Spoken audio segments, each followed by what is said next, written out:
Good morning, everybody. What day is it? 28th of August. We've got 3 days left in this summer transfer window. I was hoping, I said this quite a few times, I was hoping it was going to be a quiet end to the window. We could sit there, kick back, have a beer, and laugh at other people scrambling. Now, that still might be the case. But with a couple of days to go, there's a lot still happening. Man United, about 2 minutes ago, confirmed the exit of Hannibal. We'll run through that official announcement. Ugarte is in Manchester right now, undergoing his medical. Will he be in the squad to face Liverpool? Look, I don't know. We'll see. We'll talk about it. We'll speak about Sancho and Sterling. And what I thought was just a bit of hot air is seemingly a genuine possibility. We'll also speak about Lindelof and Lazio. We'll speak about multiple other loan deals that could be happening. There's 5 or 6 deals that could still be happening in the next 72 hours. I'm going to apologize to everyone on Facebook this morning because I'm pretty sure that there was an error and the live show just didn't work there. I tried to fix it beforehand, but I can see there's no Facebook comments coming in, so I don't even know if it's going live on Facebook. But everyone can see me on YouTube. Good morning to everybody here on YouTube. Who's here? Let's have a look from the mod and the member gang. Carl, good morning to you. I saw you at the start of the show as well, T. Who else is down there? Josh, you'll be there, no doubt. And let's have a look from the member gang. We've got Steve, we've got Motion, we've got Kevin, Lou Hoper, we've got Handle Fred, Biker Boy, James, and Finn. Good morning to all of you. Please fire in your questions, your comments. You know the jazz by now. I try and make it as interactive as I possibly can. Now, can we start with the really, really important news? As Wout Weghorst going to Ajax. Man, I liked Weghorst, man. I know he got slated by so many, but I still stand by the best football that we have played under Erik ten Hag was that period after the Winter World Cup between January and winning the League Cup, and he started every single game. Barcelona, home and away, Newcastle in the Cup final, beating City. Big up to Weghorst. Hope he goes and smashes at Ajax. And now, ladies, at Ajax, if you fancy, signing Eriksen as well, I mean, that'll be a fine thing. That'll be a fine thing for you to do. Although, do we even have the squad depth to deal without Eriksen? I'm not sure how much Eriksen would actually play. Let's find out. Anyway, Weghorst, good luck to you, man. Rio Ferdinand. Presumably, doing some sort of content with Cristiano Ronaldo. But do you remember this? Was it 3 years ago when it looked like Ronaldo was joining City? And I think in the morning, Rio tweeted that. And then, of course, everything transpired. We found out what happened. Man United signed Cristiano Ronaldo. Man, that is... I think, I've mentioned this before, but the dopamine hit of that Ronaldo transfer, I don't think will ever be beaten. And the first game that happened as well when he scored, was it 2 against Newcastle at Old Trafford? Anyway, I don't think that means anything to do with the transfer. I think that's Rio just enjoying himself and kind of trolling United fans, basically. It's just going to be a bit of content with Ronaldo, would be my guess. Now, we need to move on to something here, right? Because I'm sure you've seen this, and there was a lot of people talking about it on Twitter yesterday. Now, that number there, 205.9 million. You all know full well how much work I've been putting into these whiteboards. And by the way, I've now listened to enough of you, and I took the time. It took a while. The reason that I got annoyed whenever anybody who mentioned the font during the live show is not easy to do that in the live show. It took me about 40 minutes to go through, resize everything, find the right font. But I've now changed the font on here. All right.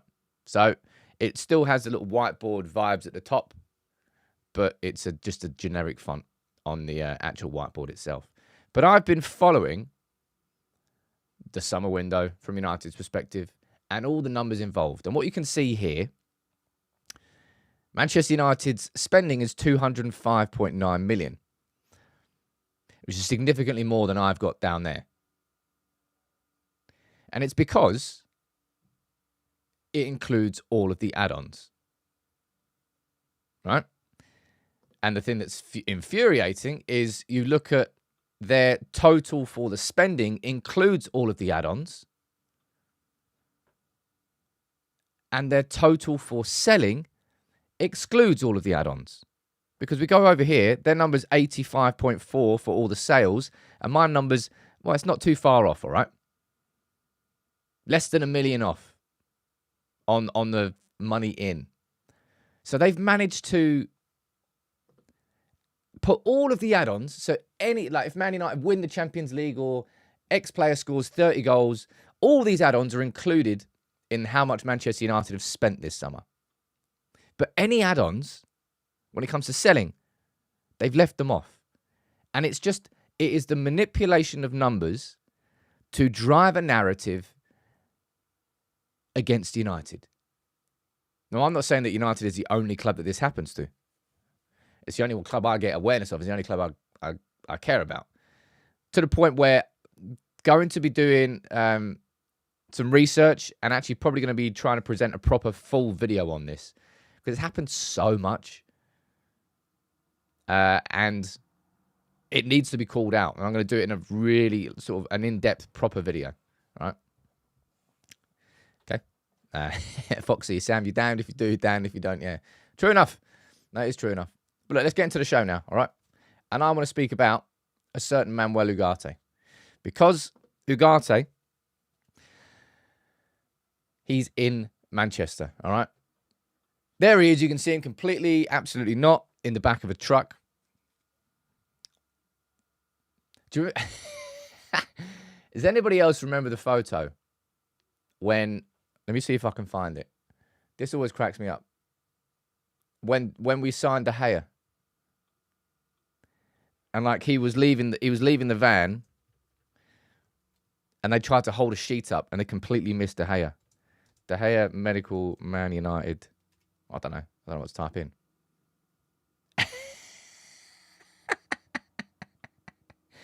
That's top tier comedy. That really is. Right, lads, don't worry. We've got the sheet up. All right, 1, 2, 3.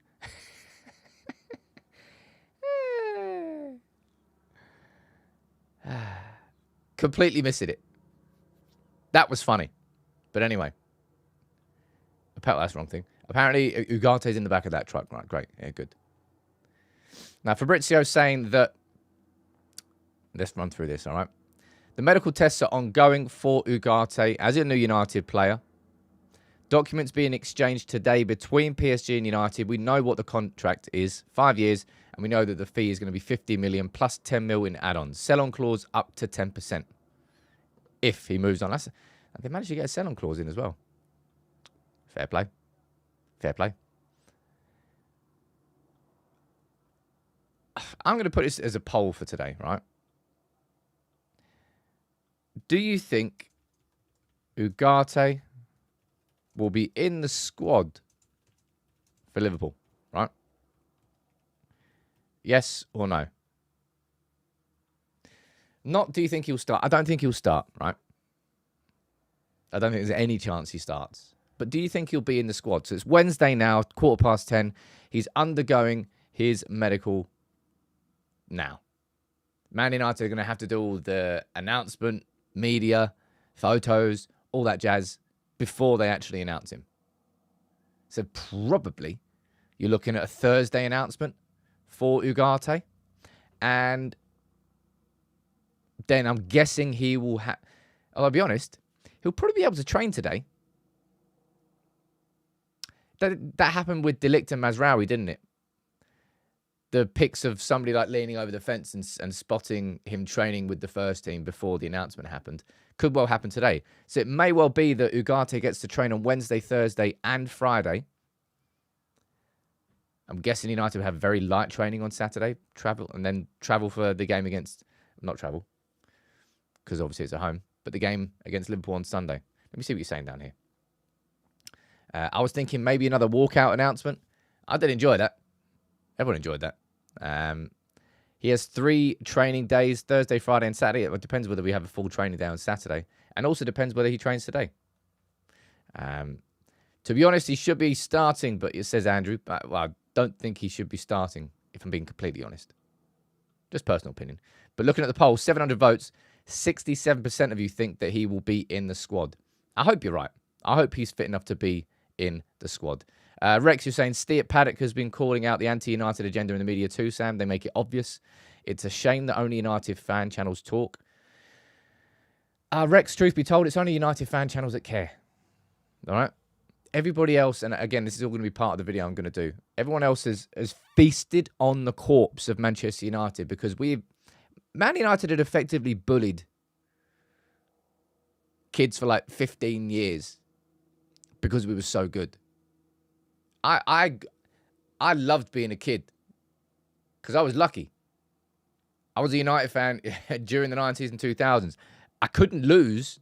And at certain times you could. But you could hardly lose a football argument.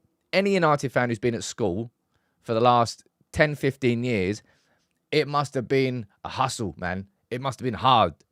You must have to like back into your corner, come out, maybe not physically scrapping. Sometimes physically scrapping. You never know. But you wouldn't have won many arguments. That's what I think so anyway. What are you saying down here? Manuel was saying most probably he will be part of it for like 20, 30 minutes. I imagine that's probably going to be correct. But we'll find out, right? We'll find out. But he's in Manchester now, undergoing his medical. So fingers crossed. We get an announcement later today. I'd imagine it would happen tomorrow. Manan, thank you very much for gifting 5 memberships. And to everybody who's just been so generous and sort of just being involved with United People's TV, man, over the summer. I've really, really enjoyed it. It's been a lot. I wouldn't mind a holiday, but it's been a lot. Whew. Right, let's move on because we've got a busy end to the window coming, right? We've got a busy end to the window. Scott McTominay, we got the confirmation from Fabrizio Romano yesterday of the here we go. And I mean, I could have done another video, but I'd already done an extra video on Sancho and Sterling, and I didn't think that we needed a separate video because I thought we could have the conversation here this morning around Scott McTominay. Okay? We've been authorised to travel, and he has left Manchester United. Well, left Old Trafford. And there's a nice little video going around of him leaving Old Trafford for the last time and being handed a bracelet by a fan. I know. No way. Thank you very much. That's so sweet. I'm going to put it on. That'll stay on me forever, that. I think the history books will be very kind to Scott McTominay. I think they should be. Right? Do I think that Scott McTominay should be sold? Yes. But I also think that Casemiro should have been sold ahead of him, and we can't do it. Eriksen should have been sold ahead of him, and nobody wants him. Too big wages. Hannibal should have been sold ahead of him, and he has been. It's okay. That's good. There's quite a few other players that I would have pushed out the door. Not pushed out the door. That I would have got rid of ahead of Scott McTominay. But it's this, right? This is such an important point that I'm going to be expanding on in my lunchtime video. Right? The reason that we have been able to sell Scott McTominay is because he's a good player. He will now go to Napoli and he will be a good player. Wan-Bissaka leaves 1 year left on his contract. The only time where United could get a fee for him, and we've replaced him with Mazraoui at a net zero. And in my opinion, we've actually got a fullback who's better suited to the squad. United fans are going to have to get used to, over the next few years, selling players who maybe could still do a job inside the squad. Maybe you could keep them. But those are the players that you need to sell when they've actually got a value. Man United, right? Previously, we would have given Scott McTominay another contract, held on to him for another 3 years, and by the time he's 29 and maybe the ship has sailed and there's not really much value on Scott McTominay, we can't sell him, and then he stays at the club until his contract runs out, and then we lose him on a free transfer. Now, we've done that so many times. And that's not how you build a squad. You need money coming in. And that is exactly what today's lunchtime video is. Now, John, with a very fair point there as well, a homegrown player is worth more. And I hope that loophole gets closed. Because in my opinion, it's a loophole. City and Chelsea in particular doing that. I don't see why. I suppose it kind of makes sense if you PSR and amortization. I don't care about that. Gershwin, I'm sorry I'm not live on Facebook today. It gave me an error when I set up the stream. I don't know why, because both were completely connected. So anybody who's on Facebook, I'm only on YouTube today. Sorry about that. I think selling McTominay is the right thing to have done. But as I said, I think he's going to be remembered well. And I suppose it's because of you're at a time where a long time at United, the easiest thing to be able to question is the professional attitude of our players. So many half-assed performances consistently. And you just couldn't say that about Scott McTominay. Sure, he was limited in certain regards, very good in others, scored 10 goals, created some great memories. That goal he scored against City from like 30, 40 yards, the double against Brentford. Yeah, some memories. But it was the right time for him to leave. I'm going to read some of your comments out down here. It's not a loophole. We just need to be better. I don't know. Maybe it isn't a loophole. I hate how they always say, "Oh, keep politics and football separate. Keep business and football." We can't keep business and football separate anymore. They're so intrinsically linked that the accounts are almost as important as the players you've got on the pitch. Yeah, it's frustrating, isn't it? That's modern football. Stephen is saying the lad loves being a Red and has given his heart and soul. Post Fergie, you can write on one hand players you can say that about. You keep players like that, not sell them. Or Steve, because of the accounts, because he has value. That's exactly what I mean. You have to get used to maybe selling players like that in order to fund genuine squad building over the next few years. And that is why selling Scott McTominay is the right thing to do, even if not everybody agrees with it. If you look at City and Chelsea, I mean, geez, I don't even want to think about the amount of players. City sold Mahrez, and I'm sure there were loads of fans who wanted to keep Mahrez, and then they signed Doku, and it was like, oh, never mind, we're all fine. Yeah, sweet, move on. And countless other players who have left those clubs whilst they still hold value and maybe go on to go be successful elsewhere. But United need to stop just hoarding players until we can't sell them for any money, because that is how you pillage your cash flow, which is exactly what's happened at our club.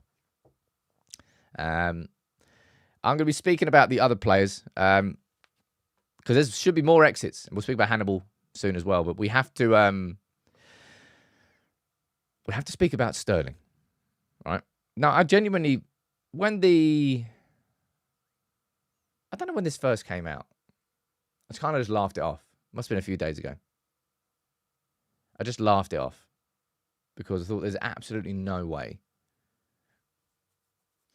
that Sterling would be considered by Manchester United.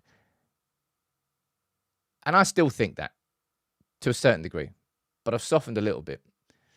Because David Ornstein's confirmed that, well, two things. Confirmed that Jadon Sancho is likely to leave Manchester United, as should be the case, as has been the case all summer. I know that when I did my reaction video to Jadon Sancho coming back into the training environment, I was like, well, first of all, I'm bloody surprised. Didn't see that coming. Second of all, genuinely, I still want Sancho to leave.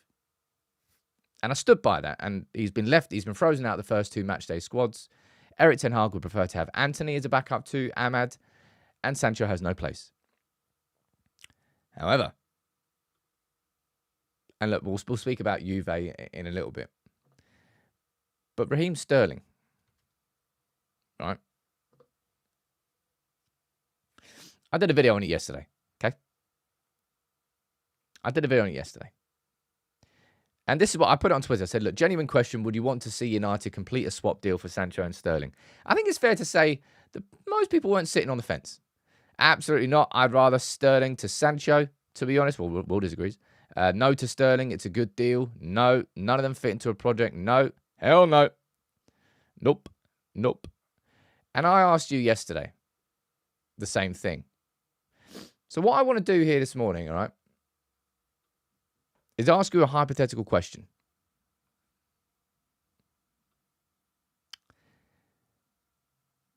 Just try and step back from your own, because I think it's quite interesting to do this sometimes, to try and understand both points of any sort of debate or argument. We've all got our opinions on Sterling, right? And I've made mine quite clear. It just doesn't make sense. It doesn't make sense from a logical perspective. It doesn't really make sense from a squad building perspective. Would Sterling be an option? I mean, he may well be an option, but we're struggling to get rid of a player who's on north of 300 grand a week wages. What, we're going to bring in another one? How would it work? It makes no sense. But how would a Sterling deal make any sense to Man United? Are there any logical reasons we can add to this list here that United might be thinking about? Put it in the comments. Genuinely, I'd like to know. Because, right, okay. Sancho gone. Sancho leaving. Sterling in. I can't. He's a United fan. Oh, boy. We going there? Oh, boy, oh, boy, oh, boy.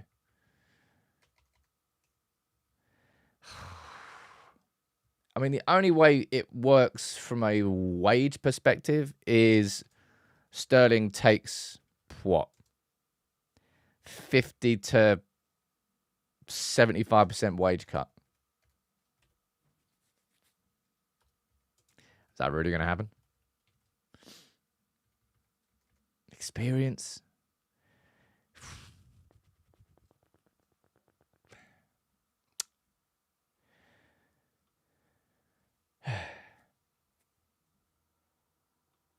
Look, I really don't want it to happen.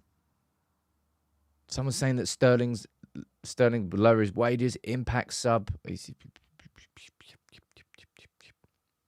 like, look, right. That's just a lot of begs, in my opinion. There's people that have warmed into the idea. I've seen the discourse around Twitter. Like, well, if Man United were able to get Sterling on a 2-year contract on massively reduced wages so that we weren't lumbered with a player in 2 years' time who we couldn't sell him. There won't be any resale value with Raheem Sterling. He's 29. Even if we had a 2-year contract with him, we'd be 31 by that point.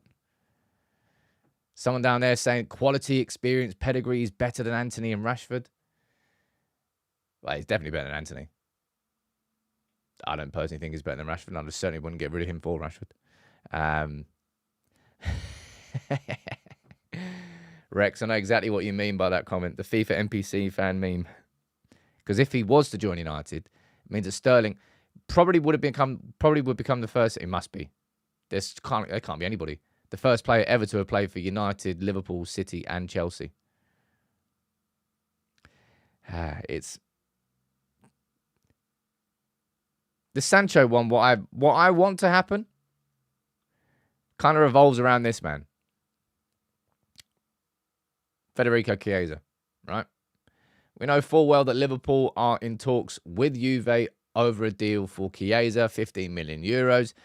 It seems like Liverpool want to bring him in, okay? And I'm sure there's going to be people in the comments arguing, oh, Sam, maybe a better blah, blah, blah, blah, blah, blah, blah, blah. We're not speaking about anything to do with Chiesa and a swap deal, all right? Or maybe we should, I don't know. But if Chiesa leaves Juve and goes to Liverpool, then it opens the door for... Where is that photo gone? Is that there? Is that there? Too many windows. It opens the door for Sancho to go to Juve. Now, if that was to happen, Sancho to Juve, Manchester United would have to pay probably a decent part of his wages. It's just, I don't know. In a summer where I think this is the thing that the biggest red flag for me with Sterling is that everything this summer, it felt like it's connected up. We had Todibo as a target, and then everything went on there. And we went Brantho, we went big, went 2 offers and said, we're not going any higher. See you later, move on. Then we went and we got De Ligt and we got Euro, and it made sense. Ages of the signing, 18 and 24, 23, 25. Ugarte's 23.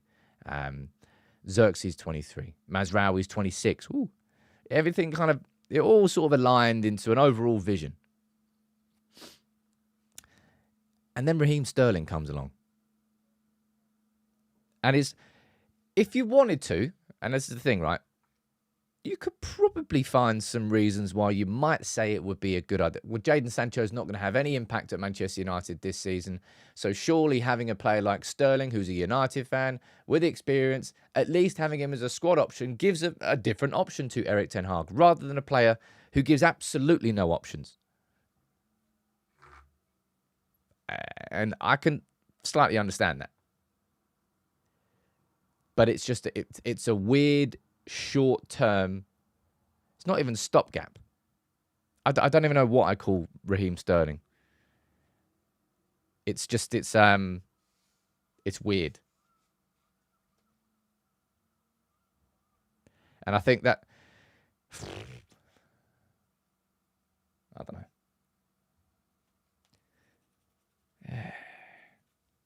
It's just a strange one. Just a really, really strange one for me. And very much like a sort of signing that Manchester United would have made a couple of years ago. Or even last summer. The sort of signings where you go, is that really part of a sort of long-term strategy? It's not part of a long-term strategy. This is part of a summer where we have wanted to sell Sancho all summer long. Nobody wants him. Absolutely nobody wants him. But maybe we are so keen to get Sancho out of our squad that we are willing to sort of, I don't know, not kick the can down the road, but just kind of shift the problem to being Raheem Sterling instead of being Jadon Sancho. It's just a really strange one, man. Really is a strange one.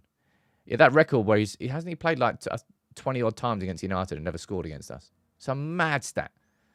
Shabugan, how you doing, dude? You're saying, I can't help but think that if Rashford was tearing it up, this conversation about Sterling wouldn't be happening. This feels like insurance. I mean, that's absolutely what, if hypothetically Sterling came in, he would be an insurance policy. Because you've got Garnacho and you've got Rashford, you've got Ahmad and you've got Anthony, and then you've got Raheem Sterling. Yeah, I don't know. It may well just be that United, you know how we're saying that United are going to have to swallow their pride this summer with, I mean, look at the sales, man. We sold Van der Beek for a pack of biscuits. We got, what, 5 mil for Pellistri? Yeah, maybe that's fair about. We wanted more than that for McTominay. Hannibal, actually, I think Hannibal's a great price. I'll speak about that now.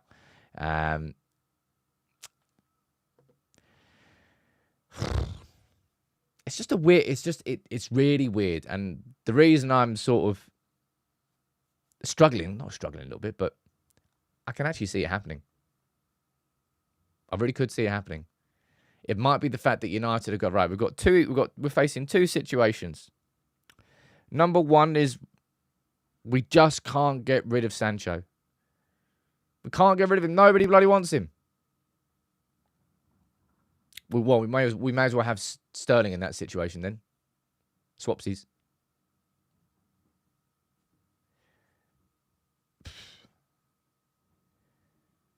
I don't know what's going to happen here.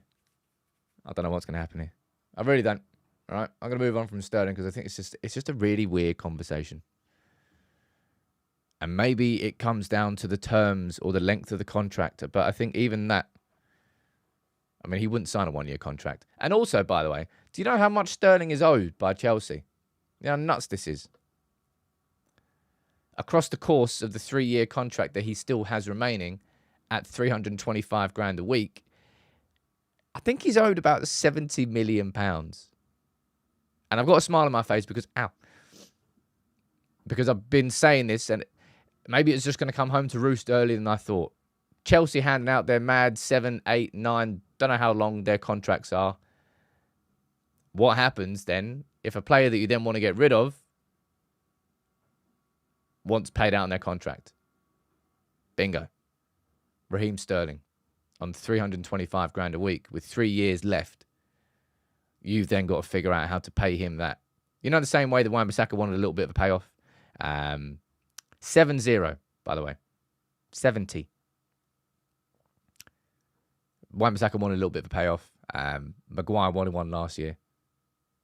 Sterling, 70 mil. That's more than a little mini payoff. Jeez. You could buy some football clubs for that. Anyway, Raheem Sterling, let's move on. My opinion is I'd rather it didn't happen. But genuinely, I think there is a possibility it does. In an ideal situation, Man United can find a loan with an obligation to send Sancho to Juve, and we go, oh, cool, let's move on. But if not, maybe there is something in this Sterling swap. All right, I'm going to keep following it, and maybe there'll be another video on it. Sarah was saying if they pay 30 million plus Sterling for a 1 to 2 year contract, then maybe it's a good option. Anything involving, right? Anything involving Sancho or Sterling will not involve any money up front, in my opinion. It would simply be loans. Maybe with obligations, maybe with options, but it won't be money up front. I would be amazed if there was any money that swapped hands for those. Let's move on to the next talking point, right? Let's talk about Hannibal. Got confirmation here from Manchester United. It came out just before we went live that Hannibal has left the club. And Hannibal was on my, when I did my, I'll be interested to actually go back and at the start of the window, I always do my like dream windows. I talk about players who were leaving and players that we could sign. Typically, I get nowhere near. I think last time I managed to get it all spectacularly wrong, but it's just a prediction. It's just kind of what you'd like to happen. And Hannibal was certainly on my sell list. I just didn't really see a future for him at our club. And that was before we signed Ugarte. He's now joined Burnley, and it's actually worth a fair amount of money. We've got 5.4 mil up front. I've realised I probably need to rework the McTominay price there because I think that is, we don't actually know how much of that is add-ons and how much is up front. So when I do know that final number, I'll update the McTominay one. But 5.4 mil up front for Hannibal, rising to 9.4, which is more than what we paid for him. And a sell-on clause. We don't know how much that's going to be, whether it's 20, 30, 40%. Very much. Is it going to be 50%? I doubt it'll be a 50% sell-on clause. Or maybe it will be. Let me see if there's anything here. United retain a significant sell-on clause. It's all been reported there. You've got certain reports saying 50%, but nothing from the likes of, well, to be fair, Andy Mitten's saying a big sell-on clause. So we don't know. But it must be decent. What's being reported down there? Oh, there you go. Damn. That's a great deal.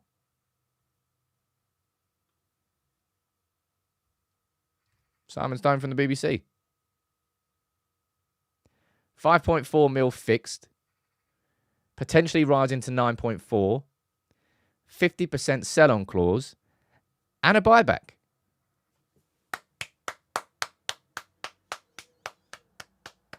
That right there, ladies and gents, is the perfect transfer. That's how you should sell academy products. If you're going to sell academy products. 50% sell-on clause. 50%, jeez.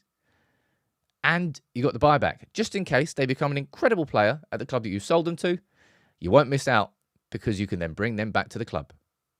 And you get all the money covered on how much we paid. That's that right there is a great deal.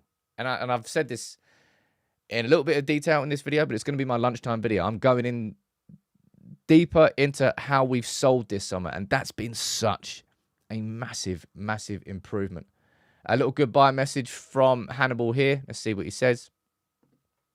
It's been an honour to represent this incredible club for the last 5 years. I leave with so many special memories, making my debut, scoring at Old Trafford, representing United in Champions League. I'll forever be grateful to the many staff and players who have helped me develop as a player and grow from a boy to the man I am today. And I think his best performance in the United shirt actually came against Burnley. In our last season when our backs were against the wall and he started in midfield. I think he wasn't man of the match, but he could have been. That was with a Johnny Evans pass to Bruno Fernandes. I think we won 1-0. Hannibal didn't mature enough as a Manchester United player. That hot-headed approach, it always made him stand out. Sometimes for the right reasons in the academy, sometimes for the wrong reasons. Famously, when he was booked and he tried to get someone else sent off with another yellow, he got a second yellow and got himself sent off. And it's just, you remember when he came on when we were getting pumped at Anfield and then he was just lumping into tackles, got a yellow card within like 9 seconds or something. He didn't mature enough because aggression is only an asset as a football player if you can control it. If you let other people control your aggression and you lash out, then your aggression becomes a weakness. Unfortunately for Hannibal, I don't think he ever properly developed enough in that sense. But that there is a great deal. 5.4 mil fixed, rising to 9.4. So if he does well, we'll get add-ons. And that will cover how much we paid for him. Remember, we paid, I think, somewhere between 5 and 10 million euros. Don't know exactly, as a 16-year-old. And a 50% sell-on clause. And a buyback. That's how you sell players. Right there is how you sell. That is how you sell players. All right? And fingers crossed, we can add Lindelof into it too. Now, quite a few of you are telling me to go and have a little cheeky look at Burnley's announcement. I haven't actually seen this yet. What have they done? I hope it's something to do with... Am I going to get shut down for copyright for playing this? This is probably going to be a possibility. If it is, I'm going to stop it. All right. Let me see what this is. I haven't watched this yet, so I don't actually know what it is. I see where this is going. All right. It's going to play Oasis. I'm definitely going to get... Can't do it. There's no way I'm playing that because I am getting shut down hard for copyright. But I'll watch it. Anyway, good luck to Hannibal, man. I think he'll be a good player there. Don't quite know. He was good. He was really good on loan at the, was it Birmingham in the Championship? It's Birmingham in the Championship. I'm not going to play it on mute. It's a bit pointless. Right. But this could happen next. All right. So if we go over to the leaving whiteboard, there's a couple of names still here, right? Lindelof and Lazio, Sancho and Juve and Chelsea, Casemiro, the links never came. Eriksen, the links have never really come. It's so frustrating how quick you get hit with copyright strikes when it comes to anything to do with music. It feels like the music automated reaction, not the automated system that notices and finds copyright music is so swift. I wonder if I'm going to get done for one note. Probably. Anyway, DiMarzio here is saying that Lazio are thinking of signing Victor Lindelof. I think it was the last game where Erik ten Hag said he had a toe problem. I don't really know. All right. But Lindelof has no place in this squad anymore. We've got Martinez and De Ligt. Then we've got Yoro and who's fourth choice? Then we've got Maguire. And then you got Johnny Evans as a fifth choice. Johnny Evans is there just in case. I'm here. But I won't really need to be played too much. And then there's Victor Lindelof, who, unfortunately for him, there's just no place for him in this squad. So please sell him. Lindelof, it's going to be not much. We got more for Hannibal than I thought we would, but I don't particularly think we're going to get the same sort of luck with Lindelof. It's going to be somewhere paltry, like in the 3 to 5 million mark, maybe with some sort of sell-on clause. But Lindelof's how old? Actually, I had no idea. 27? Jeez, he's 30. Yeah, my point made. Got that wrong. So you're not really going to get anything more than like 3 to 5 mil, but that's fine. Good luck. Enjoy yourself elsewhere. There's not a place for him in this squad. Man United, and it's something that we have done all summer long. We have accepted lower prices than probably we think players are worth, simply so they're not in the squad anymore, rather than stubbornly holding on to players and going, nope, I'm just going to wait until we get the price we want. And if we don't get the price we want, they stay, and then they don't play all season. And you've just got a bloated squad.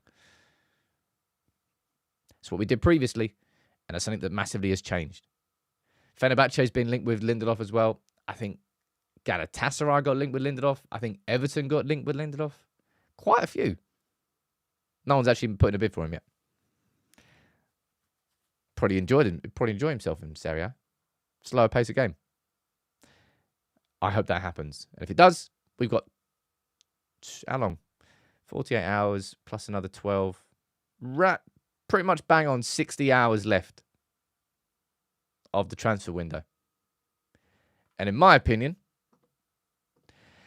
we're still hoping for official confirmations of 1 exit in Lindelof, 2 exits in Sancho, 3 exits in Eriksen. I don't think that will happen, but, hopeful. And then you've got loan deals there, which I was going to pull up next. Reece Bennett, looking like he's going to be joining Fleetwood Town. Then you've got Sonny Alderfree, who's a centre-back for the under-21s. And Eli Harrison, who's a goalkeeper for the under-21s.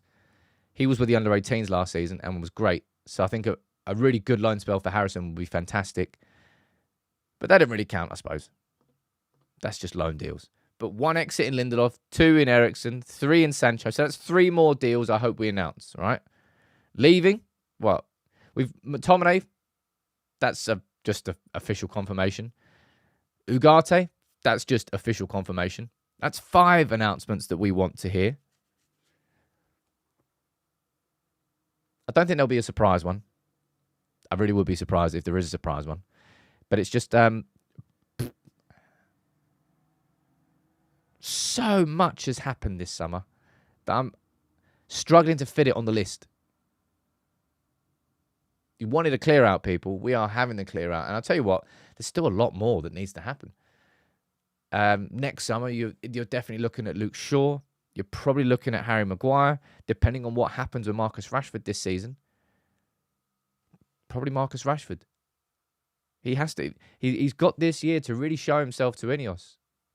Otherwise, Marcus Rashford is going to be one of those players, exactly like Wan-Bissaka and McTominay. Players that, you could keep inside the squad, but they hold value. And I think Rashford will be in that same category next summer. And there's still some other players as well. I don't think there's going to be any surprise signings. I would be surprised if there is. Malacia, let's find out what's going on there. Yeah, there's still a lot more to do inside this squad. But every single year you will need to sell and move players on. Right? It's just finally, I think, the clear out that we've all wanted, we can say, honestly, that started to happen this summer. Really has. Really, really has. Last couple minutes of the show. Firing your questions. There's a couple of nice little photos here. Rude working with Ahmad. Ahmad, of course, who scored. Well, it didn't really matter in the end. I've just remembered the offside goal against Brighton. I can't believe that. I still can't believe that. That will never happen again this season in the Premier League. Of course, it had to happen to Manchester United. But that was a cool little photo there. Jack Fletcher training with the first team. Toby Collier there in the background. Johnny Evans. Fletcher scored I think 3 goals in his last 2 under-21s appearances. Scored a brace against Barnsley. I can't remember who he scored against at the weekend as well. But he's in a nice little rich vein of form, which is probably why he's involved in the first team environment. Yeah, I think Ahmad was a little bit wasteful on Saturday, but truth be told, I'm surprised he started. I believe it was his stepmother who passed away the day before the game. And Ahmad wanted to play, wanted to stay in the team. I think he was struggling, but then he got the goal. So that's some serious mental resilience from him, man. Going to have a video coming out on Ahmad during the international break. I think he deserves some spotlight, man. Well, let me see what else you're saying down here in the comments. Let's read some of your comments out. Is Sancho there? Sancho on the right-hand side. Even he's not frozen out of first team training. He's just frozen out the first team squad. Steve is saying, what happens if you get done for copyright on YouTube? Steve, it could absolutely obliterate this channel. If you get a proper copyright strike, one, you lose the ability to do live shows. And I don't think playing a song like that would be a copyright strike. You probably just get demonetized on that video. So it's not as extreme as that. But yeah, copyright scares the hell out of me. It really does. Amir Ibrahimov started yesterday. So I don't know why the under-18s game wasn't on the MUTV. It was the only reason people have MUTV. And you don't have an under-18s game on it. Stupid. United, Josh, you saying, I see the Athletic have said we have not ruled out signing Amrabat, maybe Eriksen out, Amrabat in. Yeah, I suppose that's a possibility on paper, but no one's interested in Eriksen. I think Ajax might be interested in him, but they can't afford him. And again, it's because of the size of the contracts. All of them. It's just that wage level for a mid to average player has just got to come down quite a bit. Right? Jack, it's not as simple as only playing it for 5 seconds to get a copyright strike. I really wish it was. Trust me, it can be for a lot shorter than that. Jack scored against Stoke. Thank you very much, John. That was it. Any other questions? Fire it in now. Isn't Amrabat going to Turkey now? I don't know. I've not seen anything to do with him. I saw him play for Fiorentina against... He was in the team when De Gea made his debut the other day. Can't remember what it was.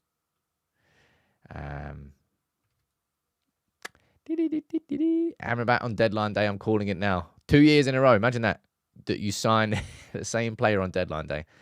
That would kind of be funny, kind of not be funny. Look, thank you all for tuning in today. I apologize to anybody who's... Well, I suppose nobody is on Facebook because you're not here. Should be able to get the Facebook show working again tomorrow. It's just sometimes... The text worked pretty well, I'll be honest, all summer. But sometimes you have hiccups, all right? I'll be here at lunchtime today. I'm going to do a video, deeper dive into the actual setting. Probably look into wages and stuff like that. Some more info there.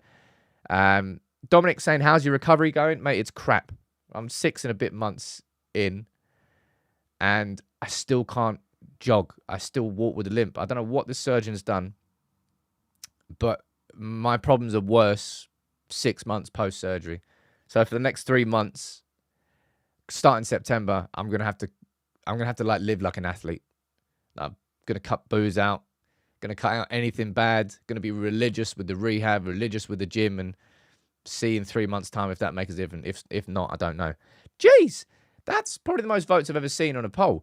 40 minutes, 3,000 votes, and 66% of you say Ugarte will be in the squad to face Liverpool. I hope you're right. I want him in the squad. But look, thank you all for tuning in. Make sure you do drop a like on the video. I'll be here tomorrow, as always, and I'll be here at lunchtime with that video on selling and the clear out that's actually happening at this club.